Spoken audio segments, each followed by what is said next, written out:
نحمده ونستعينه ونستغفره ونعوذ بالله من شرور أنفسنا وسيئات أعمالنا من يهده الله فلا مضل له ومن يضلل فلا هادي له وأشهد أن لا إله إلا الله وحده لا شريك له وأشهد أن محمدا عبده ورسوله صلى الله عليه وعلى آله وصحبه وسلم. يا أيها الذين آمنوا اتقوا الله حق تقاته ولا تموتن إلا وأنتم مسلمون. يا أيها الناس اتقوا ربكم الذي خلقكم من نفس واحدة وخلق منها زوجها وبث منهما رجالا كثيرا ونساء واتقوا الله الذي تساءلون به والأرحام إن الله كان عليكم رقيبا. يا أيها الذين آمنوا اتقوا الله وقولوا قولا سديدا يصلح لكم أعمالكم ويغفر لكم ذنوبكم ومن يطع الله ورسوله فقد فاز فوزا عظيما. أما بعد فإن أصدق الحديث كتاب الله وخير الهدي هدي محمد بن عبد الله وشر الأمور محدثاتها وكل محدثة بدعة وكل بدعة ضلالة وكل ضلالة في النار. أما بعد فأحبتي الكرام، سنشرع الآن في دراسة ما يتيسر من شرح رسالة نواقض الإسلام لشيخ الإسلام محمد بن عبد الوهاب رحمه الله تعالى رحمة واسعة، بعد ختمنا لشرح رسالته القيمة ثلاثة الأصول، والامتحان سيأتي قريبا إن شاء الله تعالى. وهذا الشرح يرحمك الله أي لنواقض الإسلام وشرح لفضيلة الشيخ الأستاذ الدكتور محمد ابن عمر ابن سالم بازمول حفظه الله تعالى. نعم، وأقول لكم يا إخوة مرحبا بطلاب العلم، كما قال رسول الله صلى الله عليه وسلم مرحبا بطالب العلم. وما هو طالب علم؟ من يستحق أن يقال له طالب علم؟ Donc les frères, je vous dis ce que a dit le prophète sallallahu alayhi wa sallam: bienvenue à l'étudiant en sciences. Mais qui est-ce qui mérite vraiment d'être appelé et d'être considéré comme étant un étudiant en sciences? قال الشيخ زيد المدخلي رحمه الله تعالى، قال: يطلق هذا اللفظ على من طالب العلم، على من طالب العلم. إذا شرع في طلب العلم فهو طالب علم. فالصغير المبتدئ هو طالب علم، المتوسط هو طالب علم، والكبير المجتهد هو طالب علم. كل من سعى وسلك في طريق العلم ليحصله فهو طالب علم، فهو طالب علم. فوالله هذا لقب شريف أن يقال لك أنت طالب علم، هذا شرف، لأن العلم ماذا؟ ميراث الأنبياء، فمن طلبه فقد طلب أغلى ميراث، أغلى ميراث. وليس لطلب العلم منتهى، ليس له نهاية، لا نهاية له. نعم بل كلما ازداد العالم من العلم علما رأى أنه جاهل رأى أنه يحتاج إلى أكثر مما لديه ولذلك مهما طال عمره فإنه لا يستغني عن طلب العلم أبدا لا سيما إذا تمكن من العلم فرأى حاجته إلى طلب العلم كما قال جل وعلا وقل ربي زدنا علما زدني عفوا نعم وقل ربي زدني علما نعم. Donc ici le cheikh Zayd al-Madkhali rahimahullah ta'ala il dit l'appellation étudiant en sciences elle peut être donnée à quiconque recherche la science. Tous ceux qui ont commencé à étudier l'ilm al-shar'i, la science religieuse, tous ceux que tu vois attachés aux assises de science, que tu vois attachés à l'étude de la religion d'Allah tabaraka wa ta'ala, eh bien sache que ils méritent cette appellation-là. Mais bien sûr, ils ne sont pas tous au même degré. Alors tu as l'étudiant en sciences, mais débutant. Il débute dans la science. Tu as l'étudiant qui est à un niveau intermédiaire. Et tu as après les grands étudiants. Ceux qui sont mujtahid. Donc toute personne qui a appris ce chemin-là et qui a emprunté le chemin de la science afin d'acquérir la science d'Allah tabaraka wa ta'ala ou la science religieuse de la religion d'Allah, eh bien c'est un étudiant en sciences. Et wallahi c'est une appellation qui est très noble. Très très noble. Un titre qui est très élevé. Pourquoi? Parce que c'est l'héritage des prophètes. Cette science-là que tu vas acquérir, c'est ce qu'ont laissé les prophètes sallallahu alayhi wa sallam. Ils n'ont rien laissé d'autre. Comme il a dit le Nabi sallallahu alayhi wa sallam. Lam yuwarrithu dinaran wala dirhaman. Ils n'ont ni laissé ni dinar ni dirham. Et na'am. Le Nabi sallallahu alayhi wa sallam, avant de mourir, il n'a rien laissé. Il a tout fait pour qu'il ne possède rien au moment de sa mort. Parce qu'on n'hérite pas des prophètes. On n'hérite pas des prophètes. D'ailleurs. Et sachez que l'étude de la science n'a pas de fin. Il n'y a pas de fin. C'est un chemin que tu prends, mais qui n'a pas de destination, qui n'a pas de fin. Il n'y a pas de destination finale. Là, si ce n'est la mort. Au contraire, plus le alim, donc celui qui a du ilm, le alim, donc on a le alim, le grand savant, il y en a le alim, celui qui sait. D'accord? Donc tous ceux qui savent et qui ont une part de science, plus leur science augmente et plus ils reconnaissent qu'ils sont ignorants. Et plus ils s'aperçoivent de leur ignorance. Vous voyez? Et ils voient qu'ils ont besoin encore plus de science. À chaque fois.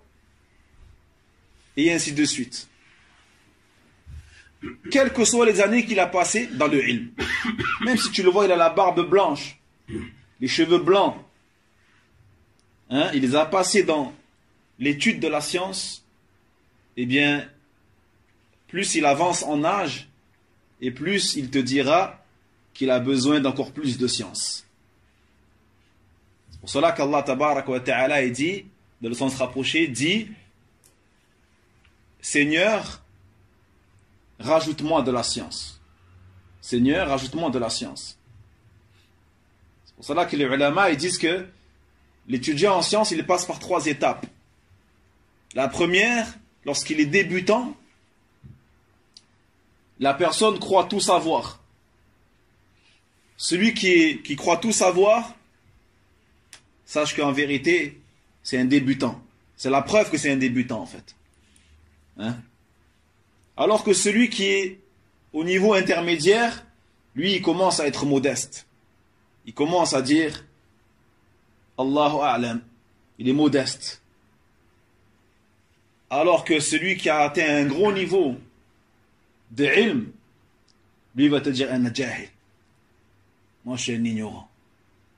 Ou moi, je suis un petit étudiant en sciences. Je suis un tawaylib. Tawaylib.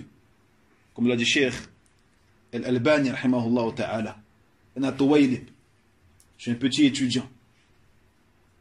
Un jour, l'imam Ahmed, rahimahullah ta'ala, un homme, il a vu avec mahbara, avec un encrier. Avec un encrier. Yani, il était déjà très âgé. Il lui a dit Ya Aba Abdullah, à ton âge encore, tu traînes avec un encrier. Tu vas écrire quoi, ça y est? Il a dit Na'am. Min al-mahbara ila al-maqbara. De l'encrier jusqu'au tombeau. On demande à Allah tabarak wa ta'ala de nous mettre parmi les étudiants en sciences. Ila al-maqbara. إذن ندخل مباشرة في المدخل. كتب الشيخ قبل شرح هذه الرسالة مدخلا أي مقدمة عنوانه نواقض الإسلام تعريفا وأهمية وضوابط. قال رسالة نواقض الإسلام للإمام المجدد محمد ابن عبد الوهاب رحمه الله تعالى موضوعها ذكر الأمور التي ينتقد بها الإسلام. هذا هو موضوع هذه الرسالة. موضوعها ذكر الأمور التي ينتقد بها الإسلام ممن يدعيه، فهي تتعلق بمسألة تعيين الأمور التي تخرج المسلم من الإسلام، وذلك أن النواقض جمع نقض أو جمع ناقض عفوا جمع ناقض، ومادة هذه الكلمة نون قاف ضاد. طيب مادتها نون قاف ضاد نقض أو نقض. لها أصل واحد صحيح يدل على نكث شيء ومنه نقض العهد، وربما دل على معنى من المعاني على جنس من الصوت، فيقال لصوت الفواصل أو المفاصل جمع مفصل المفاصل نقيضها، وهو قريب من الأول لأنها كأنها تنتقض فيسمع لها صوت عند ذلك. Donc avant de commencer, le cheikh Hafidhahullah Ta'ala donc a introduit son explication. Et vous verrez que cela demandera de nombreux cours avant que l'on rentre vraiment dans le charh. D'accord? Donc il commence par une première introduction intitulée Les annulatifs de l'islam, leur définition, leur importance et leurs règles. Donc on va commencer par les définir, puis par évoquer leur importance, et enfin on va évoquer les règles de ces nawaqid. Donc cette risala de l'imam al-Mujaddid Muhammad ibn Abdul Wahhab rahimahullah concerne les choses par lesquelles l'islam de la personne s'invalide. C'est ça le sujet de la risala. Son sujet, c'est ça. Cela concerne les choses qui vont invalider l'islam de la personne. Na'udhu billahi min dhalik. Donc, on va, dans cette risala, l'imam al-Mujaddid, rahimahullah ta'ala, il a spécifié 10 annulatifs de l'islam. 10 choses qui annulent l'islam de la personne. Voyez? Donc le mot nawaqid, c'est le pluriel de naqid. Nawaqid, jam'u naqid. Il est formé par 3 lettres, notamment le noun, le qaf et le dad.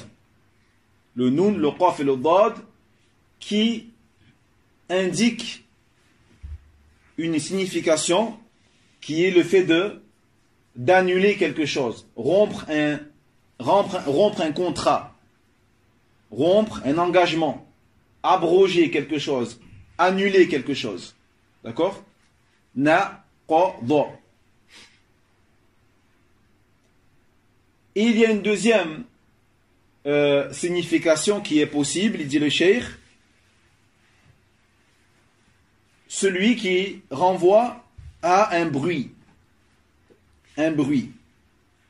Pourquoi? Parce que al-mafasil, qui sont les articulations, al-mafasil, c'est le pluriel de mafsil. La jonction entre deux os.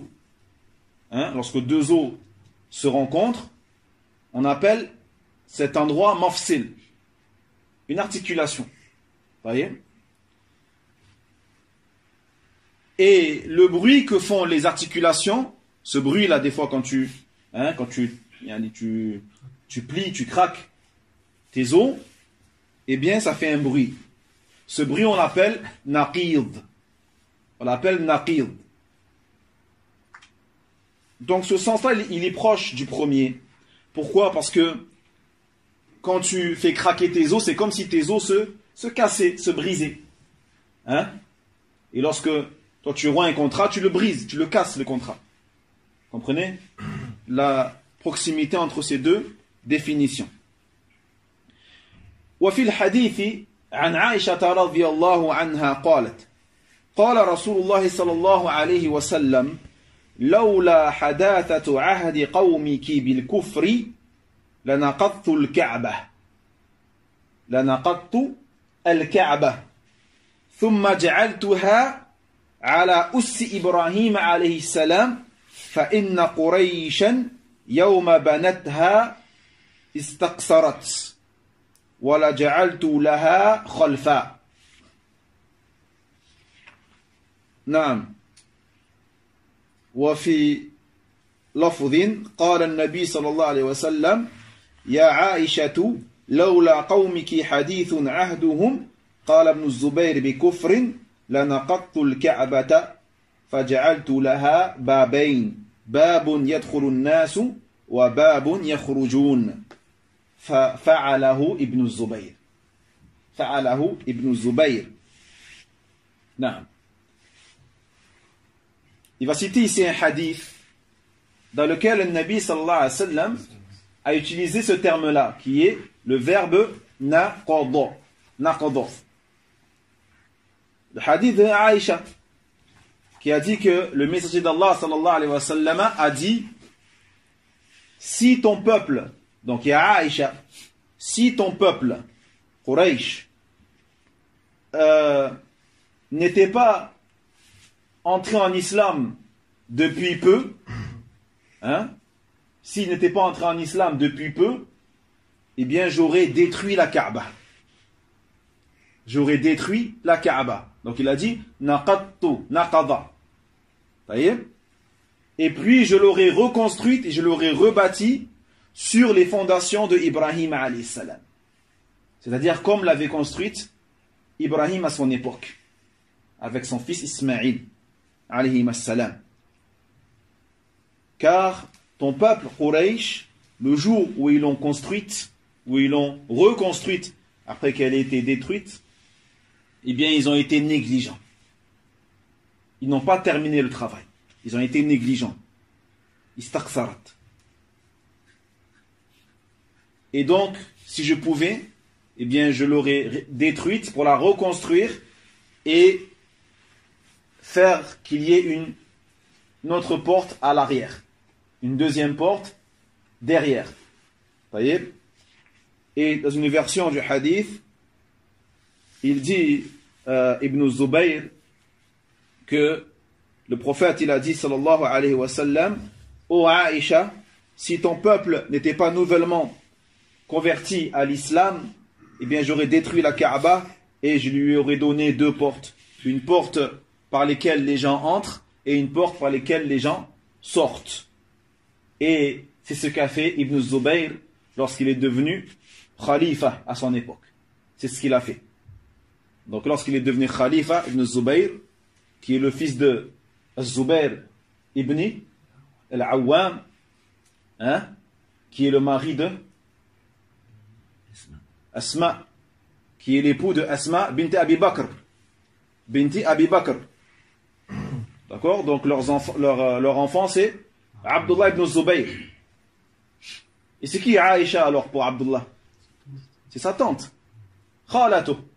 Parce qu'Aïcha c'est la sœur de Asma. C'est pour ça que dans le hadith il dit كانت عائشة تسر إليك كثيرا فما حدثتك في الكعبة. Il lui dit Al-Aswad, il lui dit à Ibn Zubayr, il lui dit Aïcha, t'as raconté beaucoup de choses. Qu'est-ce qu'elle t'a dit sur la Kaaba? Donc vu que c'est son neveu, c'est normal qu'elle a beaucoup parlé avec lui. Elle a beaucoup parlé avec lui en privé. Car c'était sa tante maternelle. El-Muhim, sur quoi on doit prêter attention ici, c'est par rapport au terme naqada. Naqada qui veut dire détruire quelque chose, casser quelque chose, rompre, annuler.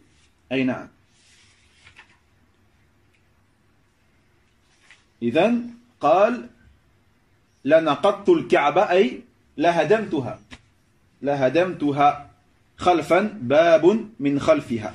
وفي الحديث عن ابن عباس رضي الله عنهما بينما جبريل عليه السلام قاعد عند النبي صلى الله عليه وسلم سمع نقيضا من فوقه من فوقه فرفع رأسه فقال هذا باب من السماء هذا باب من السماء. هنا النقيض بمعنى الصوت صوتا. فهذا الباب فتح اليوم ولم يفتح قط إلا اليوم.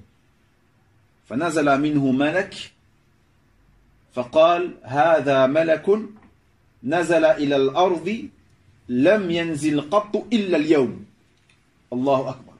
فسلم السلام عليكم وقال أبشر بنورين أوتيتهما لم يؤتهما نبي قبلك فاتحة الكتاب وخواتيم سورة البقرة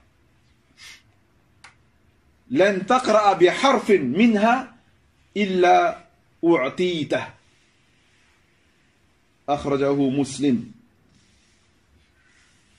نعم.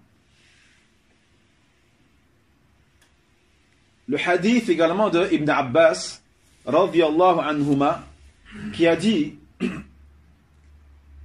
Jibril alayhi salam était assis auprès du prophète sallallahu alayhi wa sallam. Donc il était à côté du prophète qa'id, il était assis.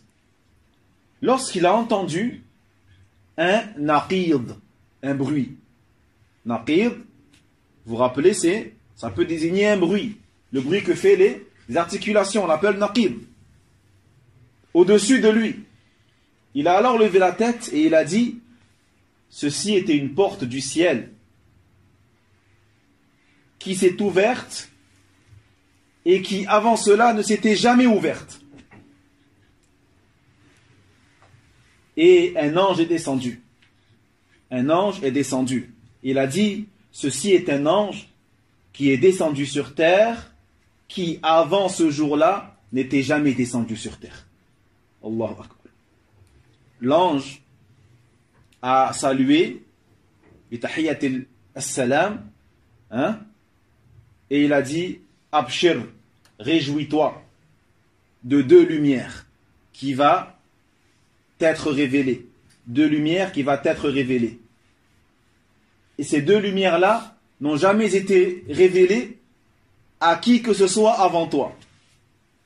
Il a dit, la première, Fatihatul Kitab, Surat al-Fatiha. Et la deuxième, Khawatim, c'est-à-dire la fin de la Surat al-Baqarah.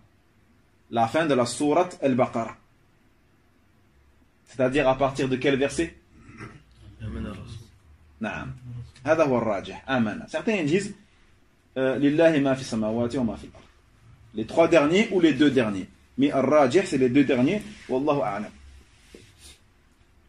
Puis il a dit, cet ange-là, tu ne liras pas une harf, c'est-à-dire un verset, une phrase de la Surat al-Fatiha et de la fin de al-Baqarah sans que tu n'auras la récompense de ces lectures au niveau des mérites de la récompense, mais au niveau de la réponse des du'as qu'il y a à la fin de al-Baqarah et également dans Surat al-Fatiha.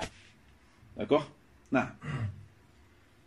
Mais ce qui nous intéresse ici le plus, c'est le terme naqid, qui veut dire ici un son. وعند المتكلمين النقيضان صفتان وجوديتان يتعاقبان في موضع واحد يستحيل اجتماعهما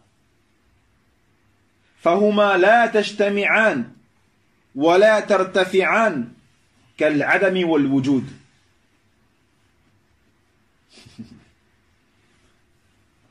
عظيم كلام. وضدان بخلاف الضدان أو ضدين. الضدان لا يجتمعان ولكن قد يرتفعان. قد يرتفعان كالسواد والبياض. فهمت؟ وي؟ لا أظن لا يفهم أحد إلا الأخ فضيل. Allahumma barik. Ils disent, les experts en langue arabe, en éloquence et en rhétorique, ceux que l'on appelle al-mutakallimun. D'accord? C'est des gens qui se sont égarés dans l'aqidah à force de parler et de débattre, mais qui sont très forts dans la langue arabe. Il dit ici, il dit ces gens-là, an-naqid ou deux naqid, c'est-à-dire an-naqidan, deux naqid. Ce sont deux caractéristiques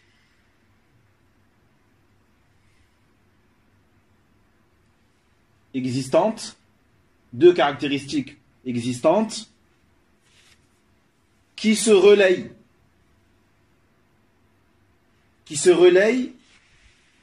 et qui se situent dans un même endroit,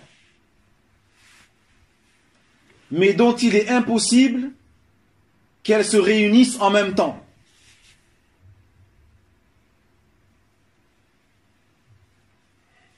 Il est impossible que ces deux naqid se réunissent en même temps. Comme il est impossible que ces deux naqid soient absentes en même temps. Soit il y a l'un, soit il y a l'autre. Mais il est impossible qu'il y ait les deux en même temps.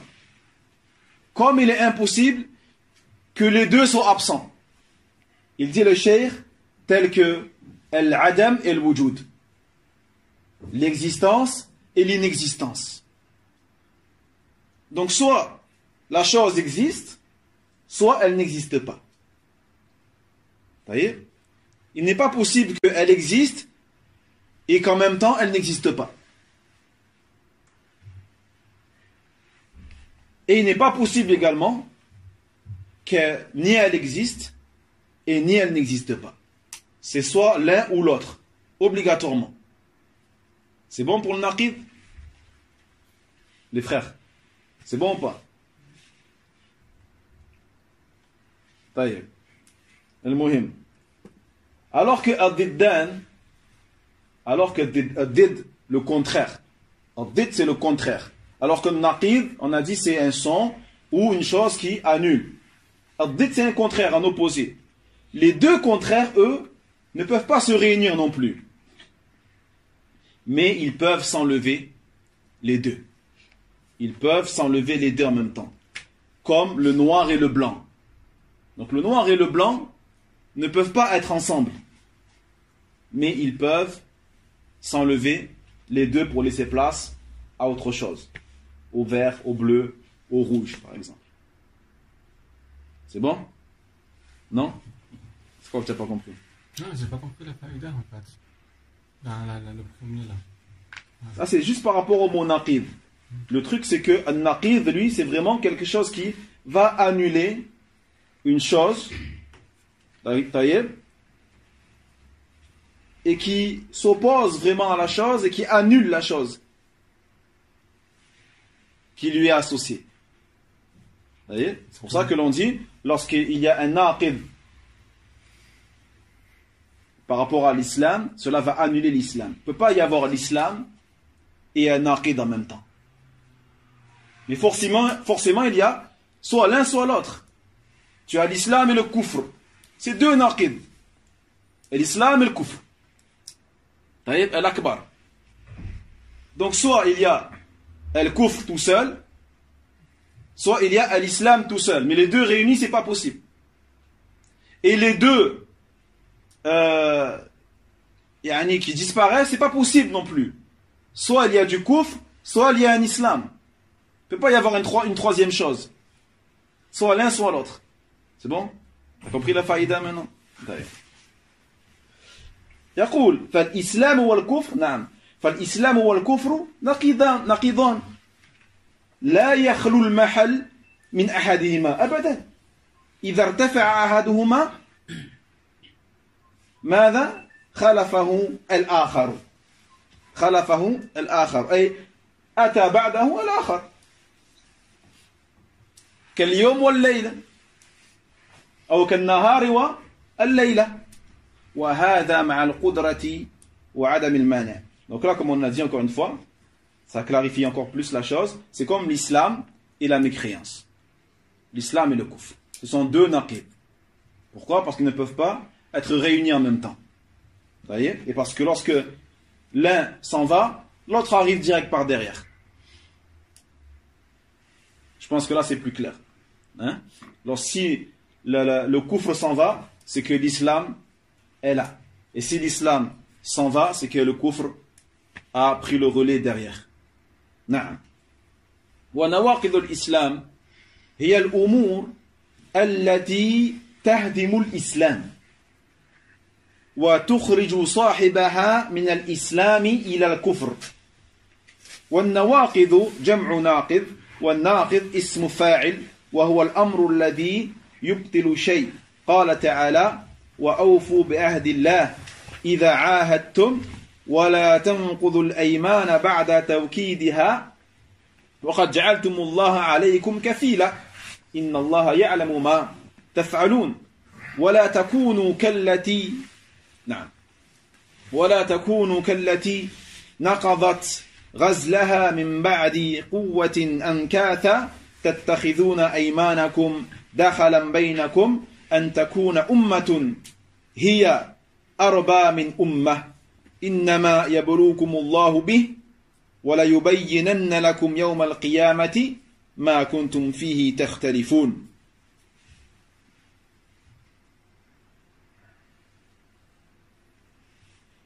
Tu peux regarder, s'il te plaît, la sourate Al-Nahl, verset 91-92.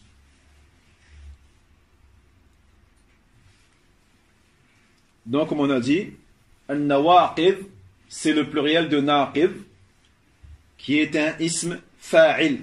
Naqid, la chose qui fait l'action de an-naqd, l'annulation. Vous voyez, la chose qui annule, naqidun. La chose qui est annulée, al-manqoud. Al-manqoud wa al-naqid. Vous voyez, al-fa'il wa al-maf'oul. Naam. Tu l'as? Ouais. Vas-y.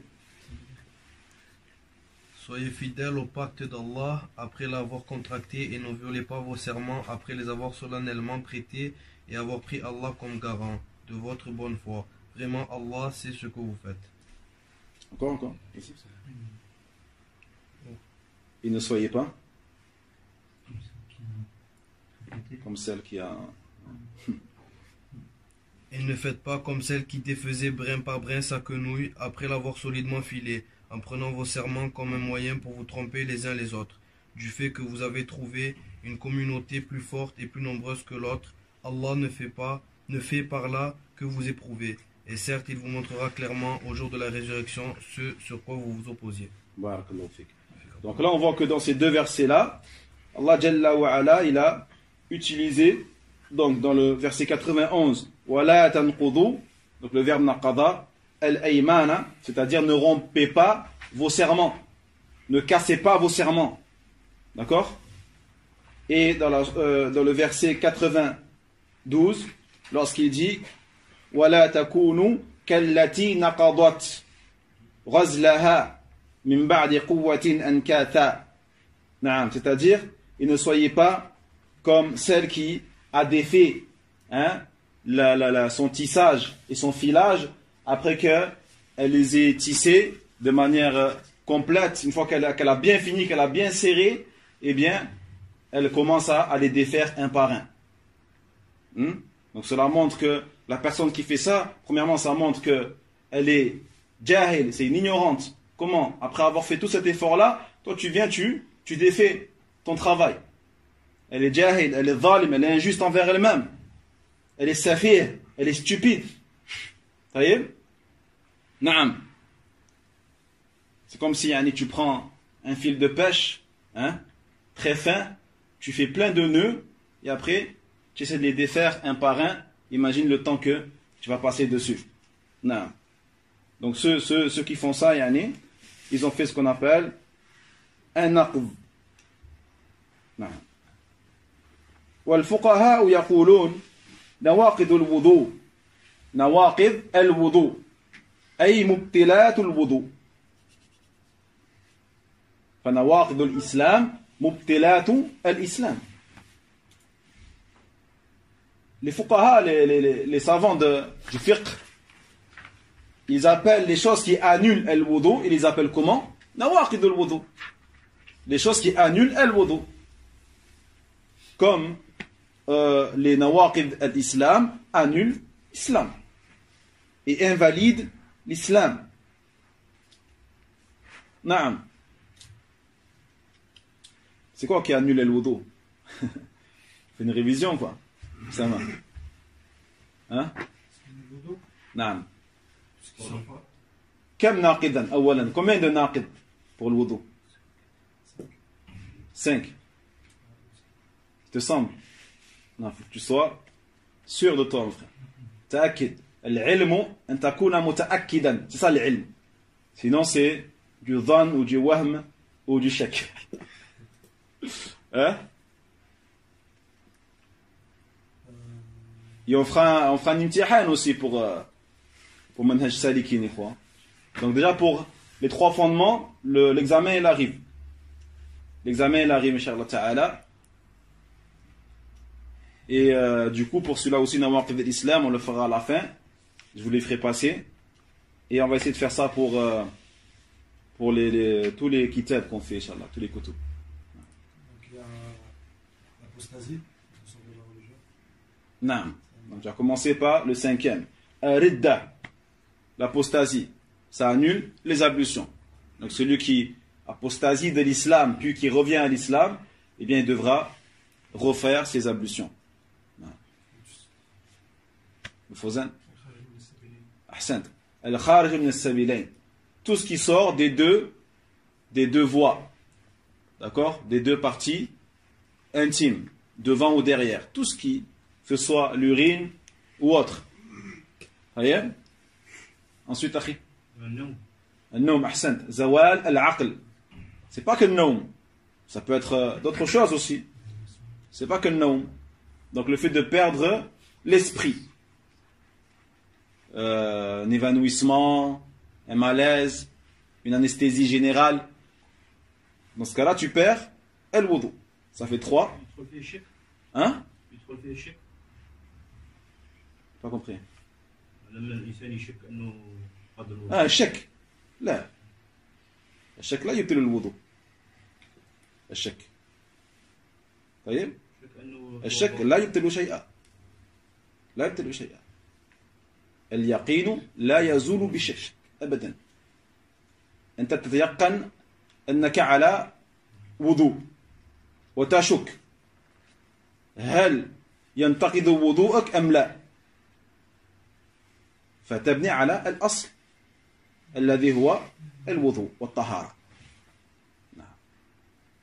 لا ينصرف حتى يسمع صوتا أو يريح ريحا.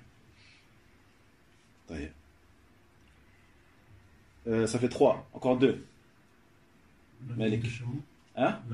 نعم أحسنت. أكل لحم الجزور. Manger la viande de chameau. Ça annule aussi le wudu. Il en reste un.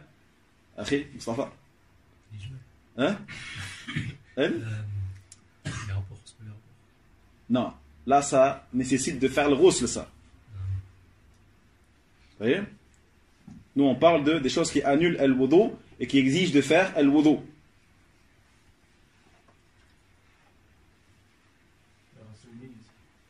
لا لا تصل الامتحان ف ها أحسنت. مس الفرج بدون حائل يعني باليد. D'accord? باليد. Le fait de toucher ses parties génitales avec la main sans qu'il y ait de tissu entre les deux. D'accord? Le toucher direct avec la main, cela annule avec la paume de la main. نعم بارك الله فيك.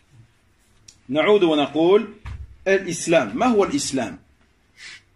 لابد أن نعرف ما هو الإسلام قبل أن نعرف ما هو نواقضه.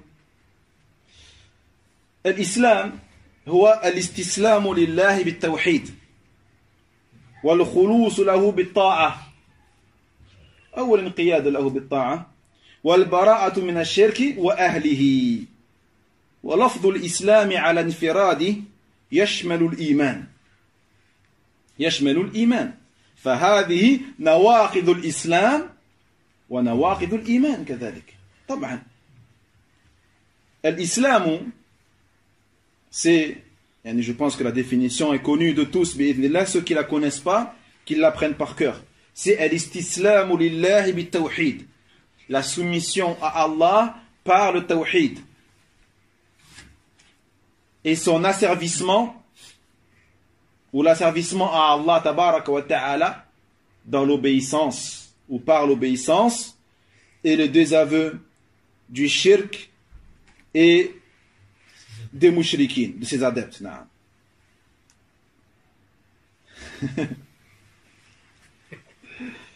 Non.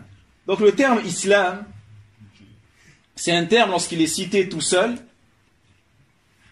d'accord, tout seul, sans l'iman à côté, eh bien ça va englober l'islam, mais aussi l'iman. D'accord? Donc là on parle des annulatifs de l'islam, c'est-à-dire des annulatifs de l'islam et de l'iman aussi. La foi et l'islam dans son sens spécifique qui est les actes ou les œuvres de la personne. طيب. وحصر المصنف رحمه الله تعالى النواقض في 10. في كم؟ 10. قيل لكون هذه 10 ترجع إليها جميع النواقض، وقيل لثبوت الدليل الواضح البين فيها بلا خلاف والذي يشير إليه كلام المصنف في آخر هذه الرسالة أنه خصها بالذكر لعظم خطرها وكثرة وقوع الناس فيها فقد قال رحمه الله في آخر هذه الرسالة نواقض الإسلام وكلها من أعظم ما يكون خطرا ومن أكثر ما يكون وقوعا انتهى فتنصيص على عشرة ليس من باب الحصر فإن من طالع ما جاء في باب الردة من كتب الفقه يجدهم قد ذكروا جملة كثيرة أكثر من 10. Donc, l'auteur ici, rahimahullah ta'ala, il a cité seulement 10 annulatifs de l'islam, pas plus. Donc certains ulama, ils ont dit que ces 10-là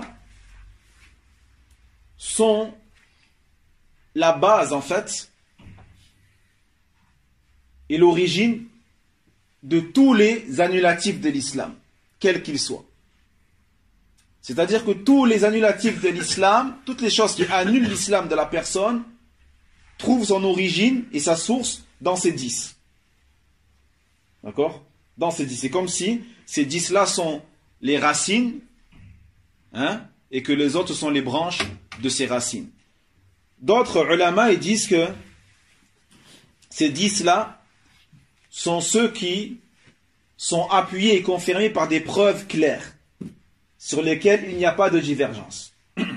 Ces 10-là annulent l'islam de la personne et il n'y a pas de divergence chez les savants de la Ummah.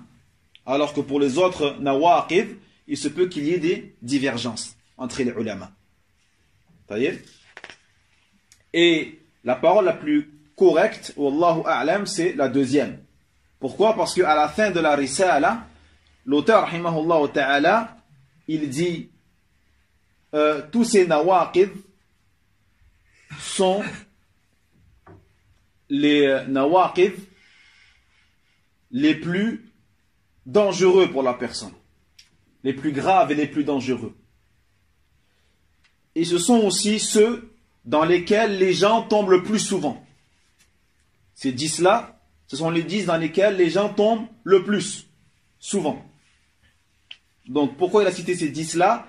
Parce que ces 10-là, on a dit, premièrement, sont les plus dangereux et les plus graves, et parce que les gens tombent dedans plus souvent que dans les autres. D'accord? Hein? Non. Et cela est approuvé également lorsque tu lis les ouvrages des gens de fiqh qui ont énuméré justement les nawaqid, les choses qui annulent l'islam, et tu verras qu'il y en a bien plus que 10. Il y en a bien plus que 10. Combien de temps ça fait?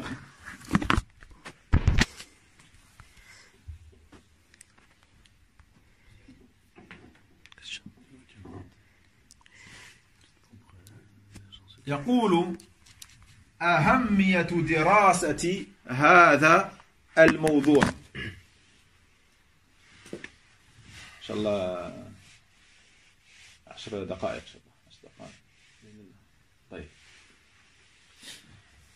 ترجع أهمية دراسة هذا الموضوع إلى الأمور التالية. لماذا هذا الموضوع يكون مهما جدا؟ لماذا؟ أولا من أجل المحافظة على الدين.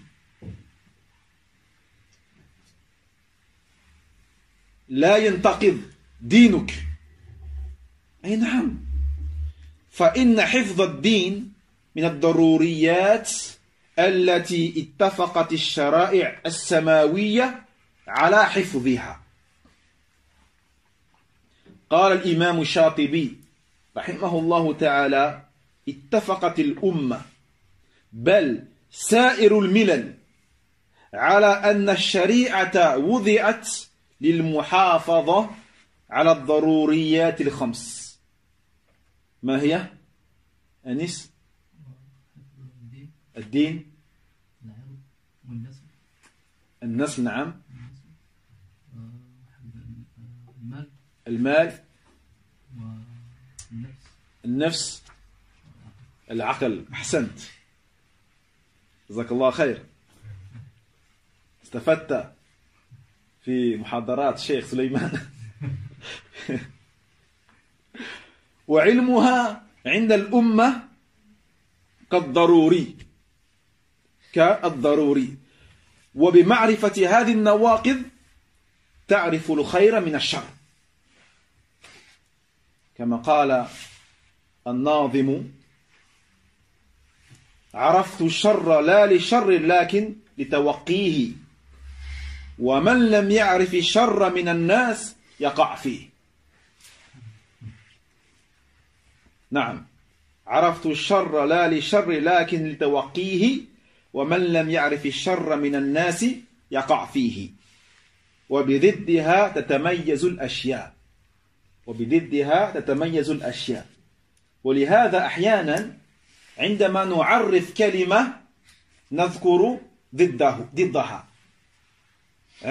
لتعريف كلمة نذكر ضدها لماذا؟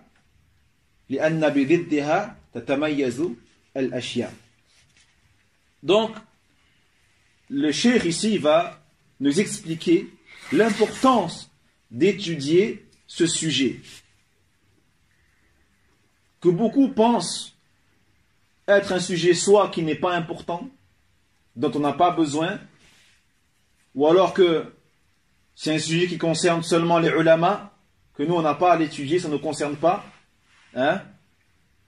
Ou que cela est une forme d'extrémisme, par exemple. C'est pour cela qu'ils ont accusé le cheikh Mohammed ibn Abdel Wahhab rahimahullah de takfiri, ou de quelqu'un qui a rendu kuffar la umma, alors qu'au contraire, il a rédigé cet ouvrage-là pour préserver la umma et pour la protéger du takfir, justement, des takfiriyin. Donc l'importance d'étudier ce sujet-là va se traduire premièrement par l'objectif de préserver sa religion. Pour que tu préserves ta religion. Pour qu'elle ne s'invalide pas à cause d'une chose, d'un acte, d'une parole ou d'une croyance. Parce que la préservation de la religion fait partie des choses essentielles et des impératifs pour lesquels les religions ont été établies par Allah tabaraka wa ta'ala.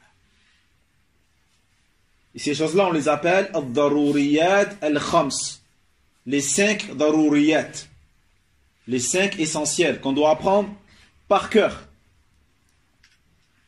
Il dit l'imam al-Shatibi rahimahullah ta'ala que la umma, plus que ça, toutes les religions sont unanimes pour dire que la législation divine a été établie pour préserver ces 5 daruriyat. La première, la religion. C'est pour cela que Allah tabaraka wa ta'ala nous a interdit le shirk. Nous a interdit le bid'a pour préserver la religion. Vous voyez? Deuxième chose, deuxième daruriya, al-nafs. La vie de la personne, la vie des gens, la vie des créatures. C'est pour cela qu'Allah Jalla wa Ala a interdit le meurtre, l'agression sans droit, etc. La troisième daruriya, al-nasl. La lignée ou la descendance de la personne. C'est pour ça qu'il a interdit quoi? Le zina, la fornication, l'adultère. La quatrième, al-mal, les biens de la personne. Il a interdit le vol. Naam, al-riba, naam. al-ghasb, on l'a vu hier, al-ghasb, le fait de prendre de force quelque chose. Non, bien sûr. Et la cinquième, al-aql, la raison de la personne. C'est pour cela qu'il a interdit al-khamr wa jami' al-mukhaddirat, toute chose qui enivre, pour préserver la raison de la personne. Et donc, connaître ces 5 choses-là, yani, fait partie des choses essentielles dans la religion. Et les préserver, bien sûr. Les connaître et les préserver. Et en connaissant ces nawaqid, eh bien, tu vas pouvoir distinguer entre le bien et le mal. Entre ce qui est bien et ce qui est mal. Entre ce qui est dans l'islam et ce qui annule au contraire l'islam. Il dit le poète, أظن اسمه فراس، نسيت اسمه. Il dit le poète rahimahullah ta'ala, j'ai connu ou j'ai su ce qu'est le mal, pas pour le mal en soi, mais pour m'en préserver. J'ai connu le mal, pas pour le mal, mais pour m'en préserver. Parce que celui qui ne connaît pas le mal parmi les gens tombera dedans. Et non, celui qui ne connaît pas le shirk ou les formes que peut prendre le shirk, eh bien, il est très fort probable qu'il tombe dedans. Et non, surtout ceux qui vivent comme nous ici dans un pays de koufr, où les mauvaises croyances, les superstitions, les légendes, les choses inventées, yani courent les rues, où ça fête Noël, ça fête Pâques, ça fête Halloween, ça fête l'anniversaire. Et c'est des choses que beaucoup de musulmans font, et des choses dans lesquelles les musulmans tombent. Et non, pourquoi? Parce qu'ils n'ont pas appris ces choses essentielles. Et ils disent aussi les ulama, en connaissant le contraire, eh bien les choses vont être claires. En connaissant le contraire des choses, tu vas connaître la chose elle-même de façon claire. Pour connaître le froid, il faut que tu connaisses ce qu'est la chaleur. C'est pour cela que très souvent les ulama, lorsqu'ils définissent un mot en arabe, ils donnent son contraire. Ils donnent son contraire, tout simplement. Ils vont dire, par exemple, ma'na al-dhahab al-rujwa. ضد الرجوع عفوا. معنى الذهاب ضد الرجوع. Le sens de al-dhahab, l'aller, le fait de partir, eh bien, c'est le contraire du retour. Pas besoin de faire des phrases. Juste le contraire de ça. Et tu as compris sa signification. نختم بهذا إن شاء الله. ثانيا إذا علمت ما يقع به الكفر، إذا علمت ما يقع به الكفر وما لا يقع به جنبت نفسك من الوقوع في التكفير المسلم رحمك الله واستباحة دمه. عن عبد الله بن مسعود رضي الله عنه وأرضاه قال قال رسول الله صلى الله عليه وسلم سباب المسلم فسوق وقتاله كفر. وعن ثابت بن الضحاك عن النبي صلى الله عليه وسلم قال من حلف بملة غير الإسلام كاذبا فهو كما قال ومن قتل نفسه بشيء عذب به في نار جهنم ولعن المؤمن كقتله ومن رمى مؤمنا بكفر فهو كقتله أخرجه البخاري وكذلك مسلم. La deuxième chose pour laquelle il est important d'étudier ce sujet, le fait que, en sachant et en connaissant ces choses-là, les choses qui vont faire que la personne tombe ou pas dans le coufre, eh bien cela va t'empêcher de rendre mécréant n'importe qui, n'importe comment. Allah al-Musta'an, aujourd'hui tu entends des gens rendre mécréants d'autres personnes. Sur rien du tout, sur aucun dalil. Sur aucun dalil. Sur aucun dalil, na'am. Et donc, en rendant mécréant quelqu'un, il faut savoir que tu viens de le tuer. Tu viens de le tuer. Pourquoi? Parce que celui qui tombe dans l'apostasie, dans un État gouverné par un musulman, un gouverneur musulman, qui établit la charia d'Allah Azza wa Jal, eh bien, la sentence c'est la mort. La sentence c'est la mort si, bien sûr, il ne se repent pas. D'accord? C'est pour cela qu'il dit, le messager sallallahu alayhi wa sallam, dans le hadith de Ibn Mas'ud, il dit, l'insulte ou l'injure à l'encontre d'un musulman, c'est du fousouk. C'est du fousouk. Al-fousouk, à la base, dans la langue arabe, c'est al-khuruj. Al-fousouk, dans la langue arabe, c'est la sortie. Al-khuruj. Et dans le char, c'est al-khuruj an ta'atillah. Wa ta'ati rasulihi sallallahu alayhi wa sallam. C'est le fait de sortir de l'obéissance à Allah et l'obéissance à son messager sallallahu alayhi wa sallam. Donc un fasiq, c'est ça un fasiq. Un fasiq, c'est quelqu'un qui est sorti de l'obéissance à Allah azza wa jal. Mais el fasiq, eh bien son niveau de désobéissance il est plus grave qu'el asi. Un asi, c'est un terme qui est général, qui est plus général. Tandis que le fasiq, c'est plus grave. En général, el fasiq, c'est quelqu'un qui commet des kaba'ir, qui est dans le kaba'ir, dans les péchés majeurs. Ou alors qui fait des péchés mineurs, mais de manière permanente et tout le temps. C'est un fasiq.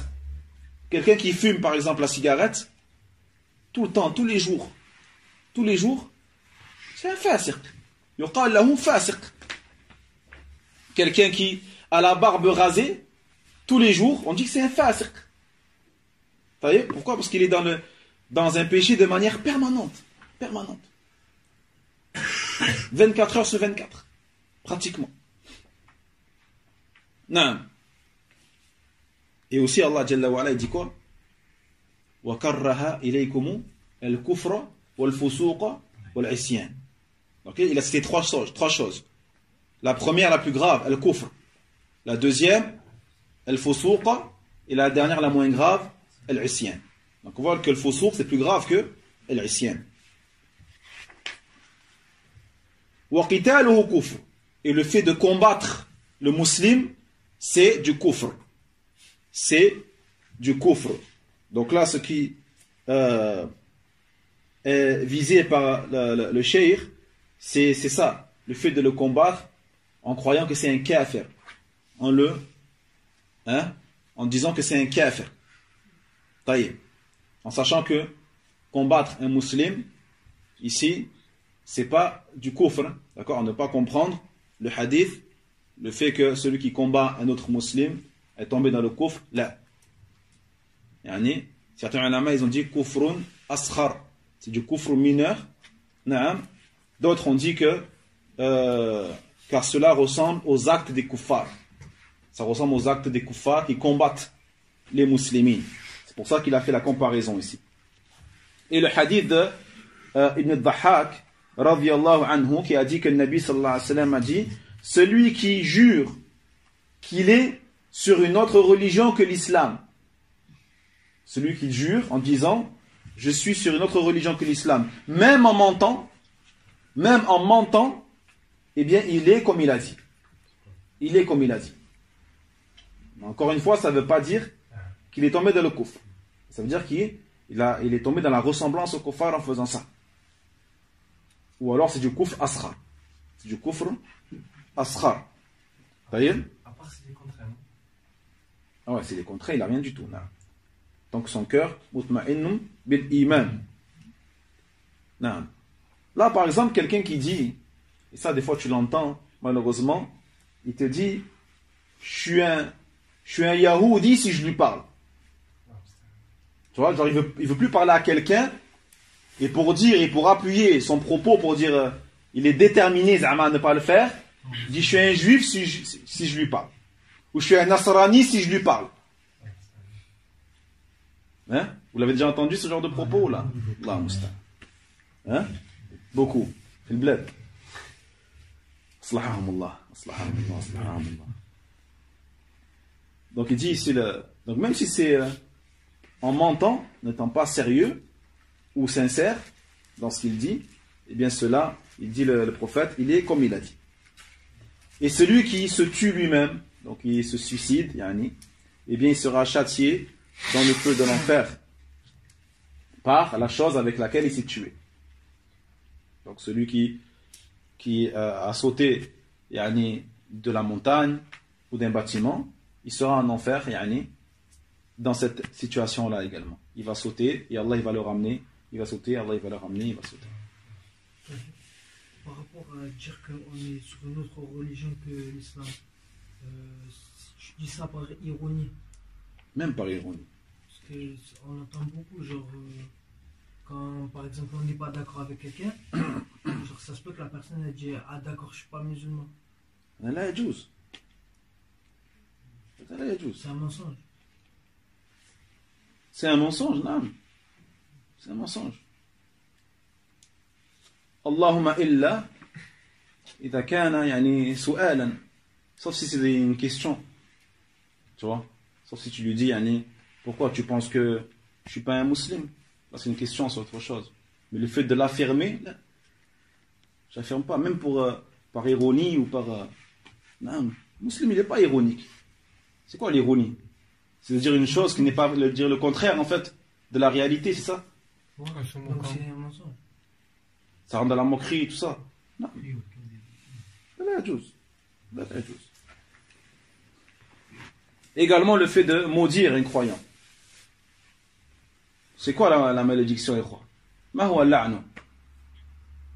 Quand tu maudis quelqu'un, non? Al-la'nu, ma'na al-la'nu. Hein? الطرد الطرد ليس الابتعاد لا تقول الابتعاد تقول الطرد والإبعاد فرق بين الإبعاد والابتعاد طيب أنت تبعد أنا أبعد الهاتف مني أبعده هكذا طيب وأنا أبتعد أقوم وأنصرف أبتعد من المسجد شيء آخر طيب إذن الإبعاد أو الطرد عن أو من رحمة الله تبارك وتعالى.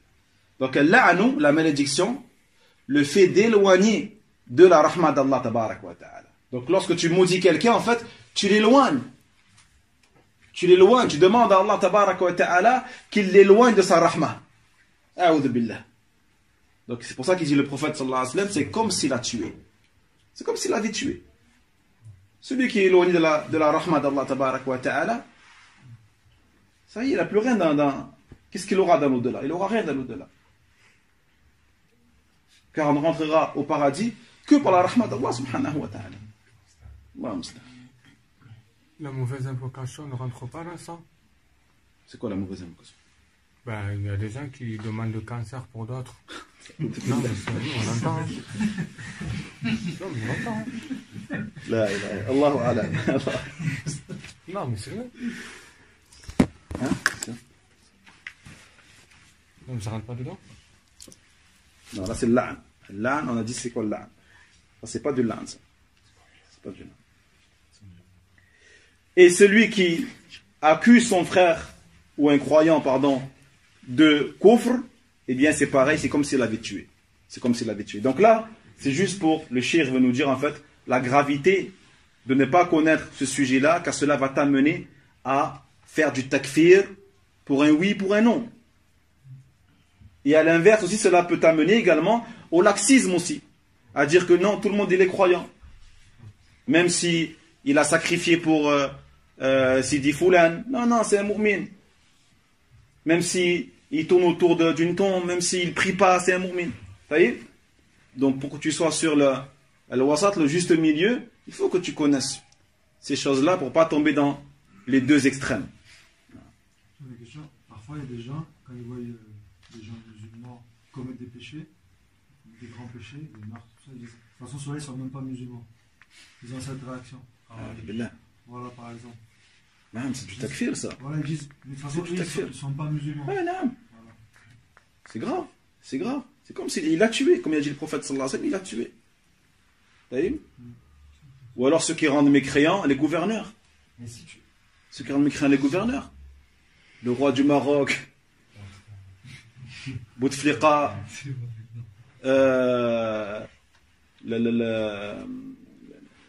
prince de Saoudia, Naam, Hafidahumullah Jami'an. Combien d'entre les musulmans les rendent mécréants? Parce qu'ils n'ont pas appris ces choses-là. Ils ne connaissent pas ces choses-là. Donc ils ont rendu, ils sont tombés dans l'égarement des Khawarij, Daesh et compagnie. C'est-à-dire que sans le savoir, en fait, c'est des Khawarij, sans le savoir. C'est des takfiri. J'avais entendu qu'il y avait deux avis des savants à ce sujet-là, qui disaient que Naam, les Khawarij, ils sortaient d'islam parce que déjà ils rendaient les gens mécréants. Il y avait un deuxième avis qui disait qu'on ne devait pas dire qu'ils n'étaient pas... on ne devait pas dire qu'ils n'étaient pas musulmans parce que sinon on risquait de devenir comme eux et de les rendre justement kafirs. Moi j'ai pas parlé de leur état, de leur statut à eux. Ouais. Je parle de ce qu'ils font. Après leur statut c'est autre chose. Hein. C'est ce que j'allais te dire. Ah ouais? Par rapport au statut des Daesh. Si tu vois que c'est des mécréants par rapport à des avis des savants. Ah, mais là c'est basé sur des preuves, Non. sur des hadiths, sur la science. Donc tu peux te permettre de dire que c'est pas des musulmans si tu te bases sur ces avis-là. Bien sûr. Voilà, Tu dis, moi j'ai étudié le sujet, j'ai vu que par rapport aux preuves, il y a des preuves en plus qui sont vraiment claires. Et moi je te dis ça parce que par exemple mes parents, je les ai déjà entendu dire Daesh c'est pas des musulmans. Et je les réforme pas sur ça parce que Parce qu'il y a un avis sur ça, voilà, bien sûr. C'est ça que je veux te dire. Il y a un avis sur ça. Non. Mais non, qu'il a bonne les chiens de l'enfer. Tu vois? Les chiens de l'enfer, ils ne peuvent pas être musulmans. Hein? Les chiens de l'enfer, ils ne peuvent pas être musulmans. Alors, il y a des savants qui ont dit que c'est des musulmans, tu vois. Donc, on ne peut pas se baser juste sur cette parole, cette expression-là pour dire que non. Non, mais il faut revoir les autres preuves qui vont avec. Il y a la preuve avec l'arc qui sort de l'islam comme la flèche elle sort de l'arc. يمرق من الدين كما يمرق السهم من الرمية. الرمية, c'est pas l'arc, c'est le gibier. C'est pas l'arc. D'accord? En fait, il a comparé la flèche qui rentre dans le gibier et qui sort de suite après. Qui a transpercé le gibier, en fait. Tu vois? C'est pareil, ils sont rentrés en islam, mais ils sont sortis juste après. Aussi rapidement que la flèche a traversé le gibier. Non, ça c'est une des preuves. Une des preuves que ceux qui disent que ce ne sont pas des musulmans, Allah al-Musta'an. Est-ce que c'est clair les frères? نكتفي بهذا القدر إن شاء الله تعالى والله تعالى أعلم وآخر دعوانا الحمد لله رب العالمين وصلى الله وسلم على نبينا محمد وعلى آله وأصحابه وإخوانه إلى